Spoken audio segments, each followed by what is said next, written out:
What if I told you I did everything right? I will go to the right place. And this is how I was treated. You're a little puzzled? Now listen to this. I had the documentation. I said exactly where I needed to go. I said it clearly. I said it to every single person who had the power to act in that particular instance. I went through 3 people assisting me. Right? 3 people. More than once, I was polite and I was specific. I had the proof in my hand, and still they sent me somewhere completely different. Now, I know you're a bit puzzled, but take a listen. What if I told you that the destination that they had chosen for me, the one they substituted for my actual destination, told me every single thing about how the world sees people like me, sees people like you? What if I told you this wasn't about me or you specifically, but this is a general pattern, a centuries old pattern that plays out right now, today, every single day, every moment, in hospitals, in schools, in offices, in courtrooms, in workplaces, all over the place, and even in airports.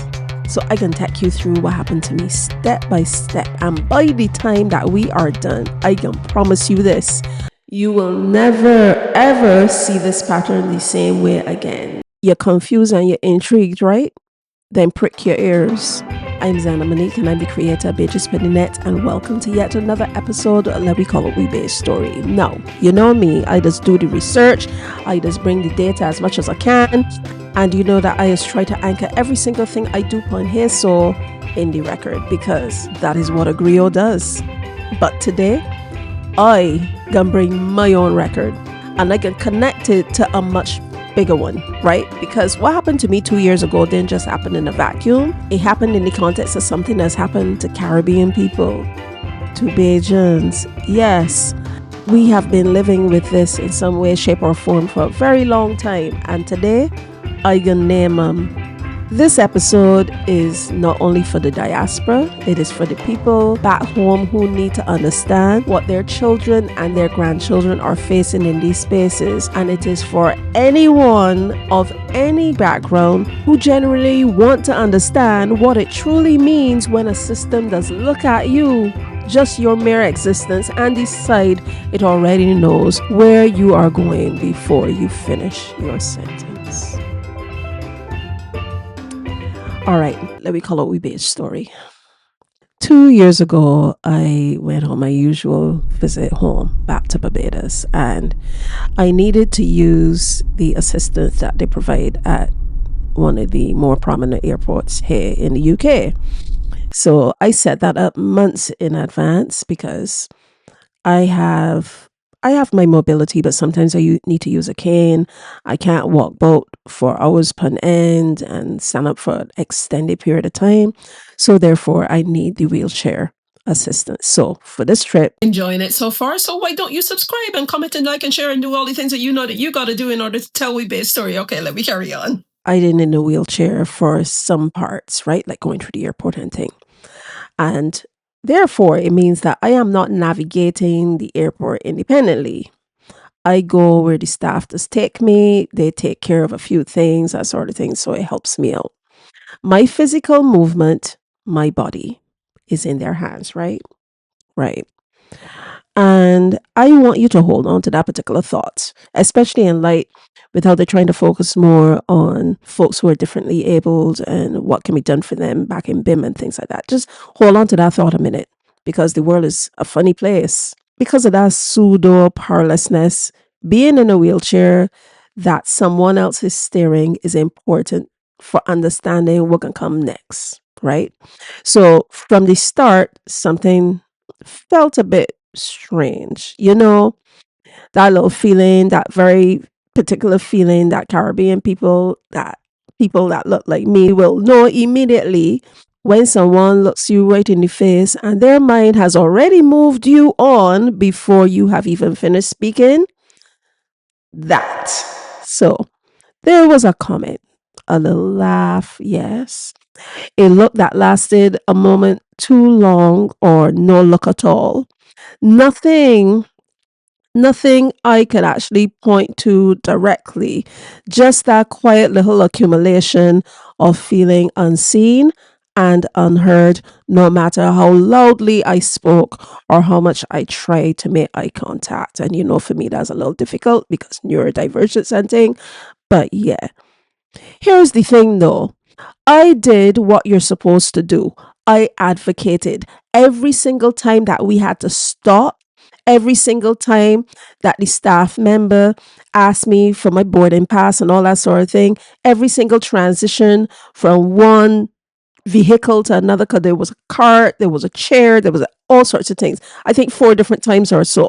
Every new face that I encounter, I said, I am going to Barbados. I am going to Barbados. I am going to You understand what I'm saying, right? And I kept saying I was going to Barbados. No one was listening. I don't think it's right. Quite clear as day. I had my boarding pass in my hand. I showed them Barbados.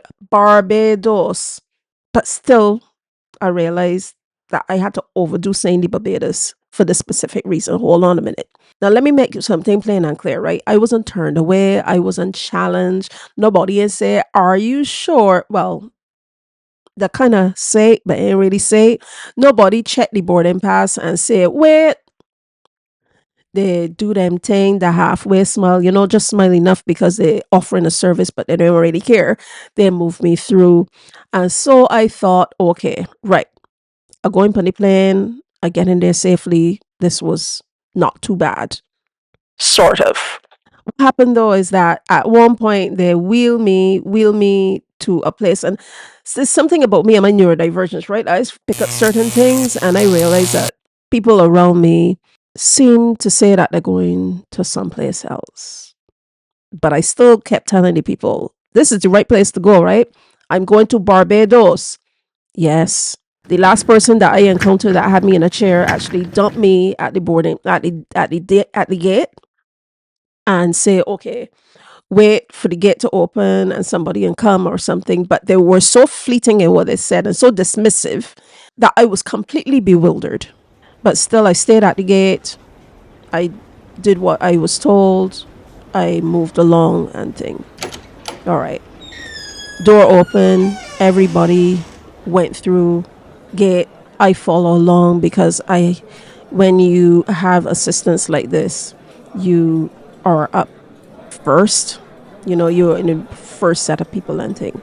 So then, when I got to the actual place where the staff will check your ticket for the last time before boarding the plane, they look at my boarding pass, they do whatever ticks or whatever it is that they're supposed to do, and tell me go through. And then I get on the plane, sit down, I put up my thing. Even on the plane, then people say, yeah, seat, blah, blah, blah, sit there. Even though at a certain point, someone came and said, but wait, my ticket saying this particular seat.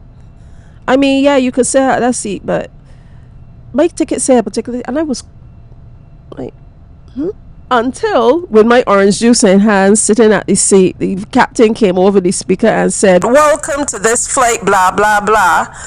Then heard the pilot say Montego Bay. To Jamaica. Remember what I tell you, right, that my boarding pass did say Barbados. Remember that I tell you that I told every single staff member Barbados, right? I was sitting in the seat that then put me in. They guide me to. I get out of the wheelchair, went in, walk onto the plane. They direct me to the seat that I was placed in. My stuff was put above and underneath the seat in front of me. And they placed me on that flight to Jamaica. I just hear people say, my heart dropped. And I know that expression exactly well. Actually, it feels like a living nightmare. because it wasn't just my heart, it was my entire system. Everything in me just freak out one time, collapse. I am not even kidding. Things went downhill fast from there. I'm in a state. I was put on the wrong plane. This pure foolishness. I was on my own. I was in pain. I had to go back into the wheelchair. In that moment, with the words still in the air, right, in the back of my head floating about, I literally fell to pieces. So here is exactly what the accountability had looked like from the system, right? Then made me redo the check-in from the start to finish. I am not even kidding. And here is how it went. So There were other black people around looking like me, and they just decided not to listen to me saying that I was going to Barbados and put me with the Montego Bay people. And it's only when I got on the plane and I was actually sitting in the seat that someone else came on the flight with a 23D ticket, boarding pass. And then I had to get up. No, not that I had to get up. Then heard the pilot say Montego Bay. And I went to the crew and said that they put me on the wrong plane. I went through 3 people assisting me, right? 3 people. Sorry. If you could be thing, because I have a back problem, so thank you. I want to meet your next flight. I don't want to make a mess further. Just Well, taking care of it. it happened already, so. me, crying, shaking, trying to advocate for myself even more. However, I had my phone in my hand and I started recording. I had even put up some stuff on TikTok because I was scared. I couldn't understand what they're doing with me. I felt as if I was literally living through a nightmare. I mean, like, how would you feel if you alone and you in a different place and you just want to get home and your mobility is limited and you already have anxiety and things so, and someone not following things to plan, the people that should do better, and then put you somewhere else on the way to a whole other country. Like, how would you feel? Listen, their response apparently was to put me back into the process as if I was the person that caused this in the first place, as if I did not say, I am going to Barbados. I am going to Barbados. Barbados. Listen, every single time. And to be very honest, I remember hearing people saying, like some of the people are checking in because I guess they know where Barbados is. That, they're saying little Jamaica in there. And I had my eyes pricked, my ears pricked as well because there were people around me going different places and some people were going to Jamaica, but all the people that looked like me were going to Jamaica. But I kept advocating and kept saying Barbados, showing my boarding pass, etc. Being very nice and everything. But yeah, every single time I said it, the flights ended up being delayed because of this foolishness. I ended up being the problem to fix, so I had to be reprocessed. Huh? I remember even going right back to the first person that would have to let me in through the gate. Not even through the gate per se, but like the customs person, talking to the person that was pushing my chair, even though I was trying to speak, and the person shut me off one time and did not listen to me. And I could not believe I was living in this surreal nonsense and saying something about, oh yeah, but you can't be letting because the flight is already left. That was not my flight.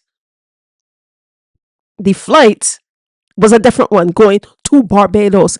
But they still, in all of that, had this thing in their mind that Jamaica, Jamaica, Jamaica, because they automatically looked at Barbados and thought Jamaica. I am thankful that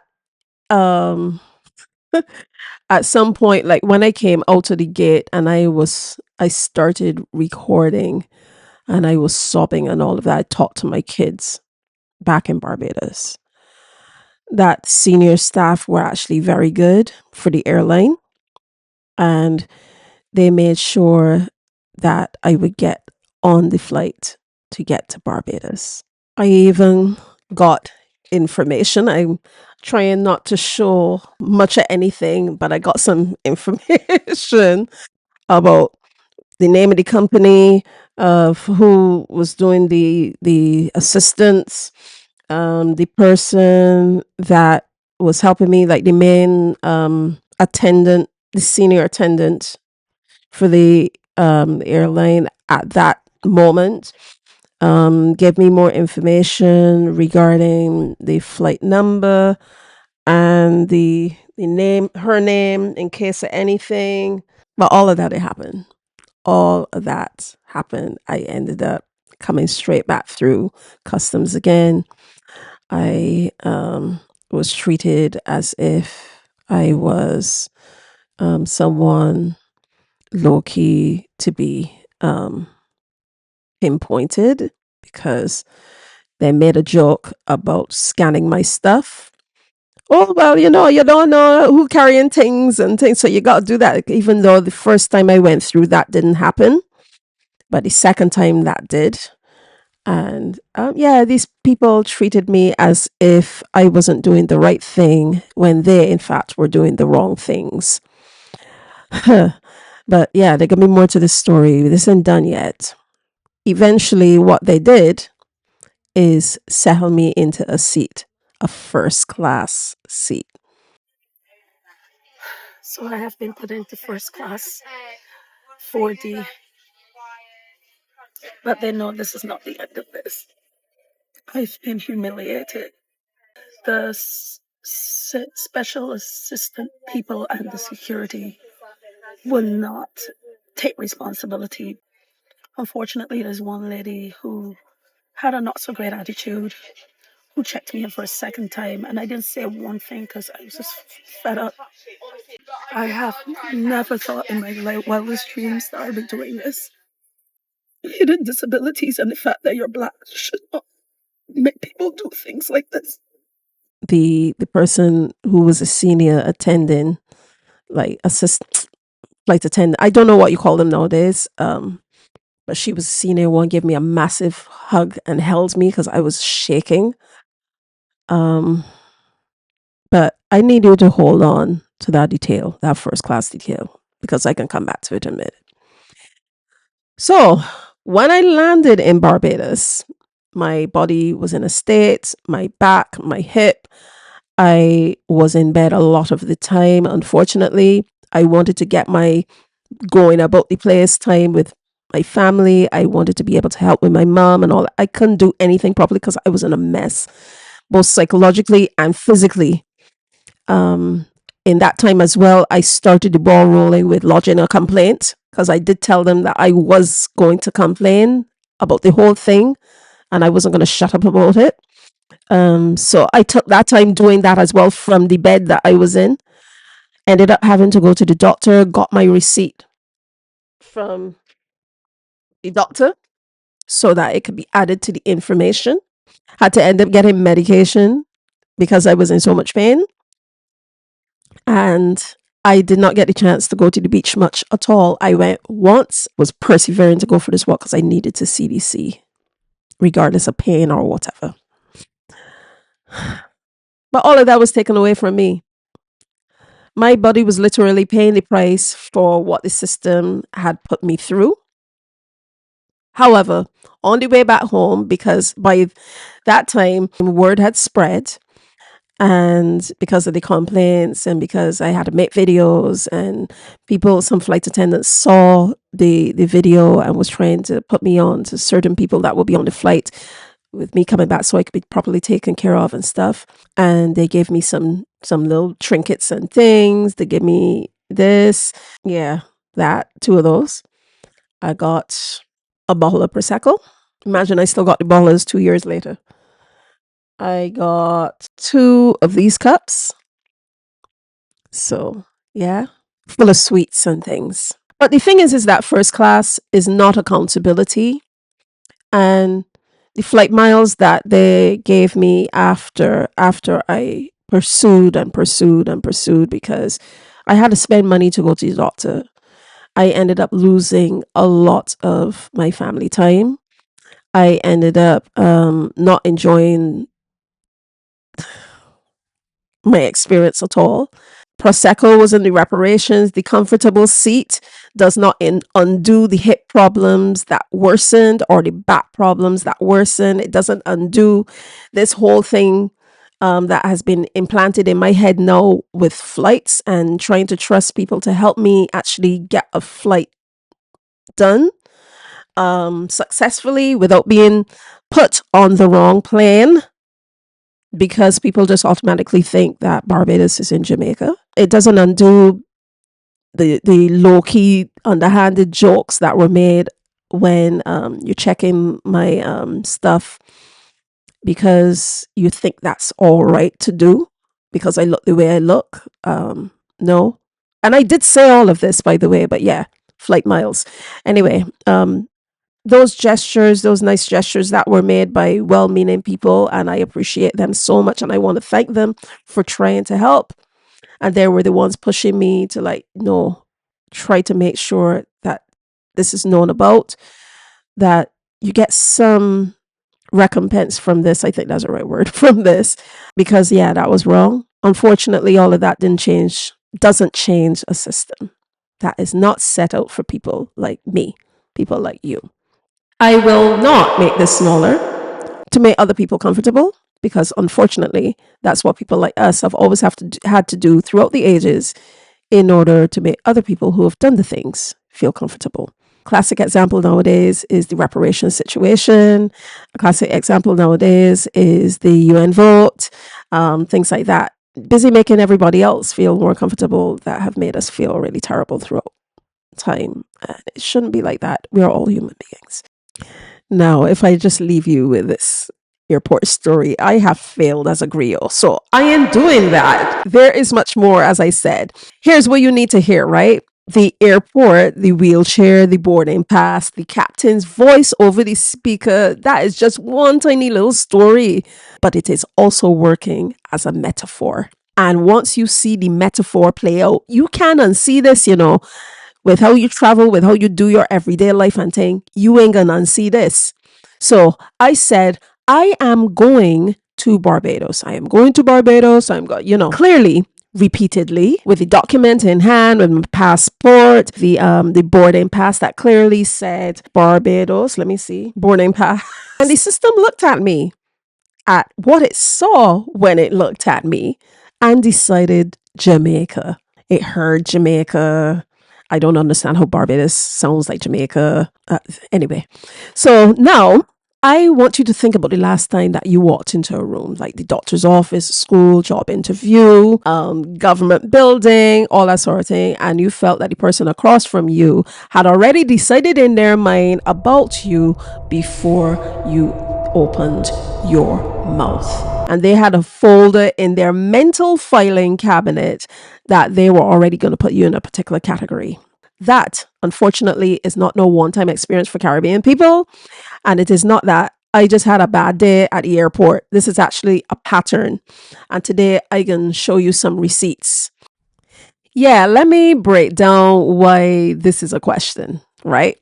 When a person in the United Kingdom, unfortunately, or other places, I don't know, but this is just my personal experience, but they look at a person that looks like me, their brain often defaults to Jamaican. I have seen it over and over and over and over again, and it's unfortunate, right? Why I want to say this with care, right, is that Jamaicans are proud people. They're glorious people. They're a magnificent nation. I have been there myself. And this conversation is in no way, shape, or form about that. I'm sure you realize that. The conversation really is what happens when any one nation gets to stand out for everybody and the rest of everybody then becomes invisible. So let's go to the record a little bit. The majority of Caribbean people who came to the United Kingdom, for example, during the Windrush era from 1948 onwards, came from Jamaica. We know this.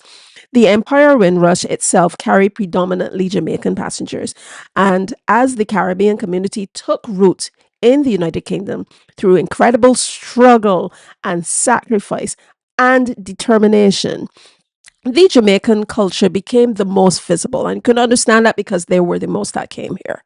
The most heard of all the Caribbean voices. So then you had your reggae and you had your dance hall and Bob Marley, Jamaican patois, the whole thing.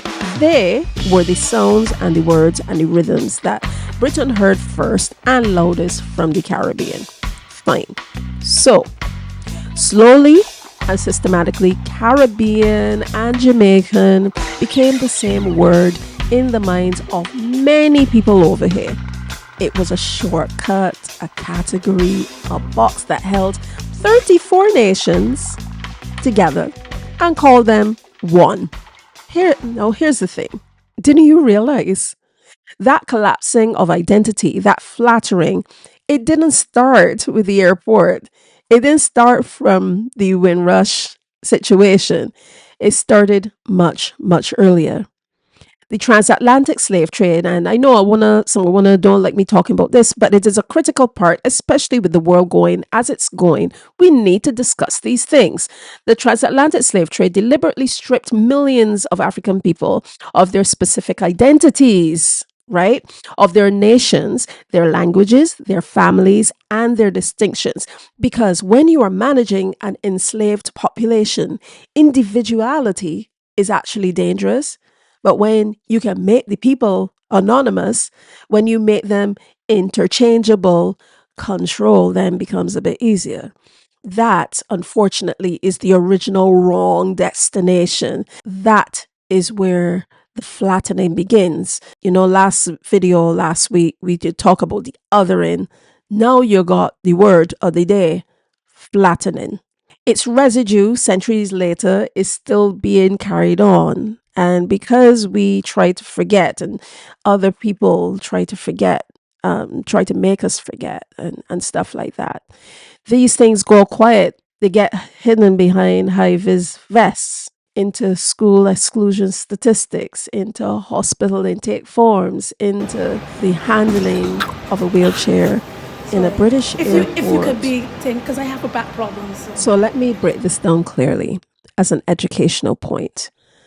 The Caribbean is not one big island called Jamaica. I am so surprised that this day and age, 2026, we still have to be telling people this. I spoke with someone, just normal recently, that did not mean ill at all, that actually did not know about Barbados and literally thought it was in someplace else. Barbados is a nation with its own history, a history that is so significant, in fact, that the British Empire ran its sugar economy through our island for over a century. I'm not kidding. It became wealthy because of this.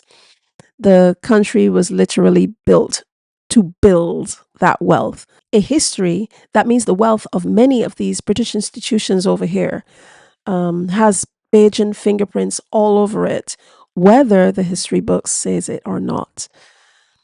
Have to say, because it is true, not because you're trying to bring down people or anything. It is a truth. We are not invisible. We are here. St. Vincent and the Grenadines, for instance, which is, by the way, another part of my heritage, is a nation. You have Trinidad and Tobago, Grenada, Antigua and Barbuda, St. Lucia, Dominica, Guyana, Belize, each one a nation, each one a people. Okay? I want to say this for everyone who needs an education about this right now, whether or not you realize it. So when you collapse 32 distinct territories into one default, you're doing people a disservice. You are doing something that has a very old name, even though you don't realize it. You are erasing, another word for the day, erasure. You are saying that these people do not need to be known, that they don't really exist, or they kind of exist, but they exist in how you feel comfortable, right? And that they need to be categorized. My boarding pass said Barbados. And the boarding pass of Caribbean identity, the real one, says something very specific, very particular, very proud for every single one of us in every single nation of the Caribbean. The world keeps filtering us under the wrong destination and putting their own spin on us. Now, this is what we talk about when we are speaking of the metaphor of the airport. Now, again, somebody's going to say that Zana had a bad airport day, had a bad day, and that's just a story. No. Let me write on this pattern for one, right? Because it does not only stay at the departure gate. Healthcare, right? People that look like me, the patients in this country, unfortunately, are statistically more likely to be detained under the Mental Health Act than any other ethnic group. We walk into spaces to get help. We're seen as more aggressive, more whatever.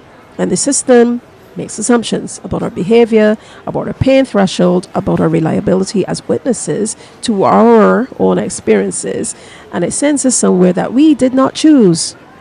Sound familiar? Then you have education. So Caribbean boys in England, they are 3 times more likely to be permanently excluded from school than their peers. From the age of 5, the system is deciding where these boys belong. The destination, it keeps choosing outside the classroom, outside the opportunity, outside the future, Very unfortunate, very sad. And then you have employment. So Caribbean people in this country with equivalent qualifications sometimes continue to earn less and progress more slowly than their counterparts. Their boarding pass says qualified, however, the system puts them into not quite. And then there is the one that I definitely cannot leave out, the one that proves beyond a reasonable argument that this is not about individual mistakes. I can say them again, the Windrush Generation, but wait. Men and women who came over here legally, invited by the government, citizens of the empire, who answered the call to help rebuild a nation after a war, who worked the buses and the trains and the hospitals and the schools. But what did the system do? It told them that they didn't belong here. Unfortunately, it destroyed their landing cards. It sent them letters saying that their right to live in the UK could not be confirmed. It detained them. It withdrew their benefits. It, in some cases, actually deported them to countries that they barely knew, to countries that were no longer home, to countries that were not the destination on their boarding pass. You get me?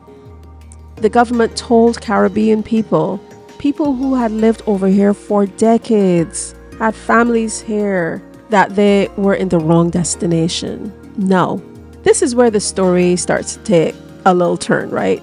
Let me look at the resolution. So, the Windrush Compensation Scheme, which as of time of recording has paid out a fraction of what was promised to people affected, which has left hundreds upon hundreds still waiting and fighting, which campaigners, including the Windrush Justice Movement, has called woefully inadequate. The compensation scheme is not accountability. See what I did there?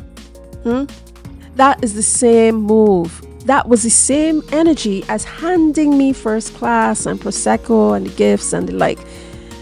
Giving them something to look forward to that looks like a resolution. Something that looks like you're being taken care of, that people see you, something that makes the institution seem better, but does not actually change the system that put them on the wrong flight in the first place. And this is why, whether it is Windrush or a hospital or school exclusion or a wheelchair at an airport, the response from our community has to be the same, because we matter. We do matter. We name it, we document it, we build the record, because the record in the end is the only thing that cannot be sent to the wrong destination. I've been sitting with this story for 2 years. And I think the honest reason why I waited before I said it on here is that it's actually heavy. It's heavy to say. It's heavy to live through that experience again and show the receipts and thing. I did everything right, and the system still failed me on that one. It's heavy because part of you, the part that has been trained to make yourself smaller, to be grateful for the first class seat, that part of you to say, maybe I could have done something differently. Maybe it wasn't clear enough. Maybe I should have. No, wait, no. Let me tell you something. You said it clearly. You showed them the boarding pass. And if they still filed you under the wrong destination, it is not about communication. It is about a system that was never trained properly, that was never required in the first place, and never truly incentivized you to actually see you. Again, first class is not accountability. Real accountability changes the training. Real accountability changes the process. Real accountability looks at how a passenger with a boarding pass that clearly said Barbados ended up on a flight that was going to Jamaica, and fixes the system, not just the seat. You got me? Real accountability for Windrush looks at every single person, because we are all unique with our own circumstances, that was harmed, being compensated fully, fast, and without having to fight for it in their final years. Not just a scheme, justice. Real accountability for our children in those school exclusion statistics, for our elders in those mental health detention numbers, for our workers in those pay gap reports. Look like institutions changing what they do, not issuing a statement, but changing what they do, because that should matter. So, what do we all do with this? So, a grier's job isn't just to tell the story, it is to give you something to carry on with, right? So, number one, name the pattern. When you experience this in any room or any institution, name it. Name it out loud, in writing, to whoever needs to hear it. This is what happened. So and so did this, blah, blah, blah. Here's the documentation. Create a record. The record is everything. To be honest, using my phone at the time really came in handy, because things that just whizzed past me, because of the moment, I was able to go back and look to see what actually happened, hear what was said, all that sort of thing. Number two, know your rights. In the UK, for example, and I know it would be different in other places, but in the UK, you have the Equality Act of 2010.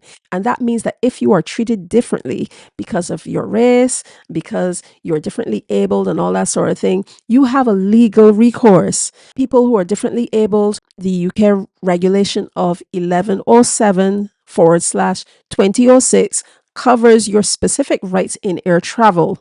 Yes, these are not courtesy options. These are the law. And your rights are the boarding pass in these rooms. Number three, preserve the Caribbean record. This is We Baj-Story. All of this here so is a part of the Baj-Story. And this is why this channel right here, So Bajas Net, exists. When we tell we stories, when we build a documented record of our experiences, we can create something that the system cannot quietly file away. We must make ourselves known, because we matter. And number four, know who you are. Not the category that somebody has placed you in, or the destination that people just choose for one. You are not just Black, Caribbean, probably Jamaican. No, you are specific. Every single nation in the Caribbean is different and unique and wonderful. And every person therein is unique and marvelous and wonderful, right? You are specific. You are proud. Your boarding pass says something very particular about you, and it is worth every moment of the discomfort saying it out loud. To every single Caribbean person who has been filed in the wrong folder, I believe you. I see you. I hear you. I believe you when you say that you spoke clearly. I believe you when you said it for the first time and the second time and the third time. You know what I'm saying. I believe you when you showed them the documentation and they still looked through you. Oh my goodness, that is the worst experience ever. I believe you when you feel you felt a bit ashamed afterwards. The self-questioning, the self-loathing, the wondering if you did something wrong. That was not yours to carry. That shame belongs to a broken system. People that don't put everybody on the same, on the same platform. Literally. It doesn't belong to you. You are Bajan.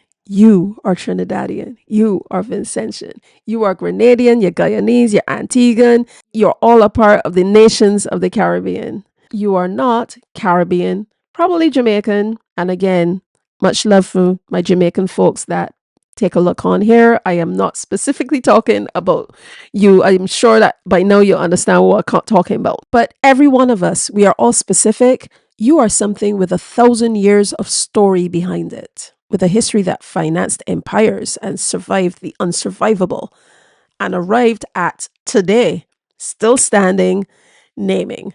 You're still here. Your boarding pass says exactly who you are, and no system, no airport, no school, no hospital, no government department, no etc., etc., etc. gets to substitute a different destination, right? The record does matter. Your baj story matters. All the things that happened to we ancestors matters. And what happened in today's soul matters. What we end up leaving for we children. And I know back in Barbados, our Prime Minister has made a scheme now that for children that born after the republichood was put in place for Barbados will be able to get like money to carry on or something. I will put it somewhere here. So that all of that sort of thing so does matter. It is a griot's job, my job, to make sure that we actually talk about it, and we talk about it in a respectful manner and clearly, and be proud of who we are repeatedly and with documentation in hand, even when people don't want to hear them, especially then. So as per usual, I can put a little PDF in the description below so you can go and check them out and see what you need to know if you encounter things like this, and a little bit about the history and stuff like that. Things that I have found. I'm no historian or anything, so but I'm just a person that's always really interested in these sort of things. And especially when I can reference something very personal, I hope that it's even more personal for you and you get more clarity and things. And yeah, comment in the comment section, comment, like, and share, and do all the things that you know that you got to do in order to tell we baj story, not just the story in the books and things that were written for us, but we actually actual story. Remember, you are a part of the baj story and you matter. You have something to say. So did you experience this in an airport, in a hospital, a workplace, school, friends, anywhere, family, anything? Being sent somewhere else or on the way to someplace else because someone else outside of you decided that you belong to that other place and not where you actually said that you were going. Let me know in the comment section. Let me build up we story together, right? Let me record all of this. And if you want to know more about the personal side of this story and what it was like to actually navigate this as a neurodivergent person who didn't yet have the words from, I didn't yet have my diagnosis, but that conversation is happening over on my other platform. I'll link it below. And don't forget all of that as you check this video right here so I can talk to one later.